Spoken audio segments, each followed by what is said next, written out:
I'm a professor of modern Jewish history at Touro College, Graduate School of Jewish Studies in New York.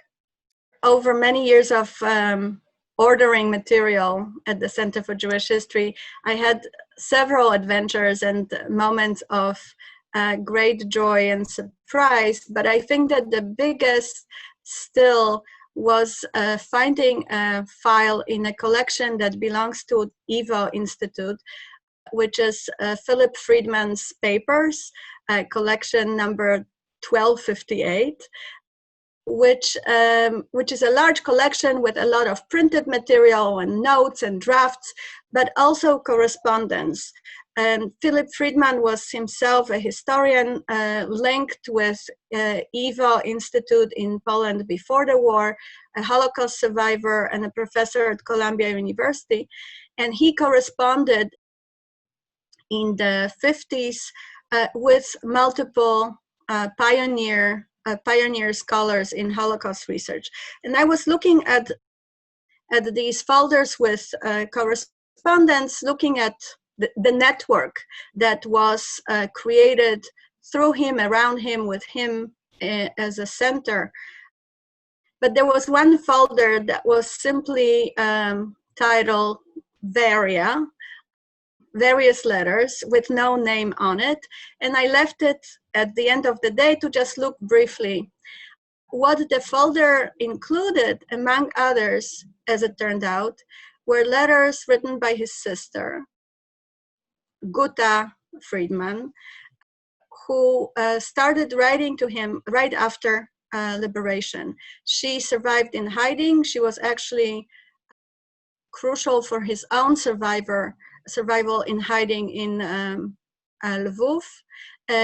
But there was one letter in which she, that made a deep impression on me.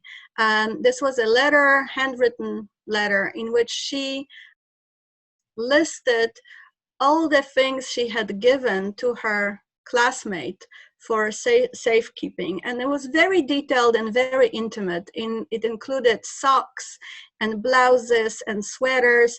And she detailed the color and the fabric, a silk stockings, a pair of silk stockings, and a woolen sweater, a blue sweater. And even though I was working at the time on a different project, it stayed with me, the materiality of that list, the emotions that were connected with the things she thought were simply appropriated by her friend as a sort of betrayal.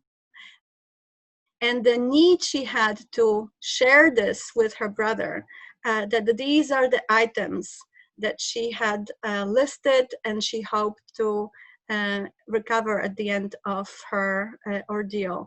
And in a way, I think that this letter and this file, this folder, stayed with me enough to lead me to my next project and thinking about surviving in hiding, the material side of surviving, the relations with non-Jews that also had to do with Jewish property.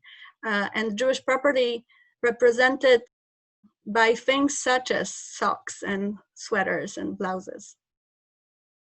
So the project that I'm working on right now, and I am finding material relevant for it at the Center for Jewish History in its vast collections, takes a very different look at Jewish history.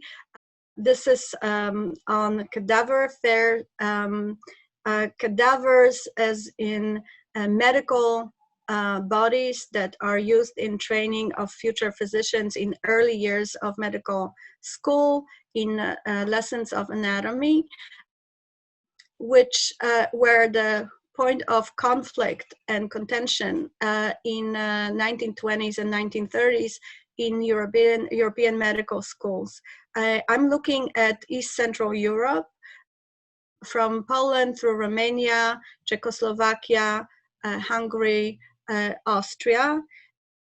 And the story develops as a story of conflict with Christian or nationalist students demanding that the Jewish students should not be allowed to engage in dissecting or training as future doctors on bodies, cadavers that are not Jewish.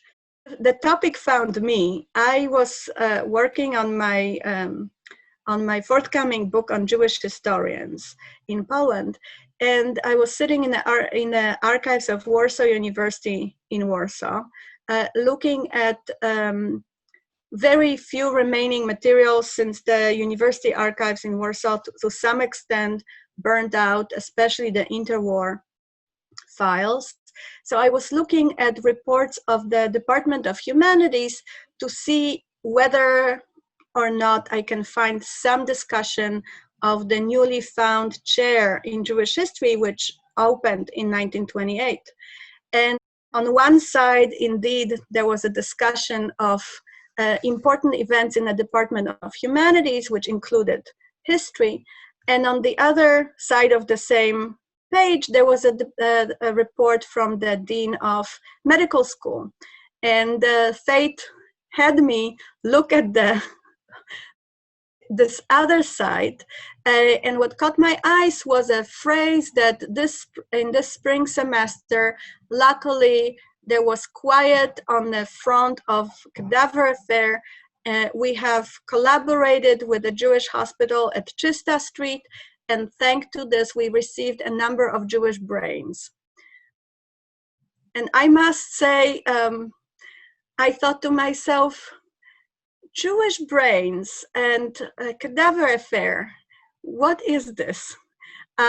So from that little note in a leaflet, the story grew into a project that entails several countries and a dozen of medical schools there.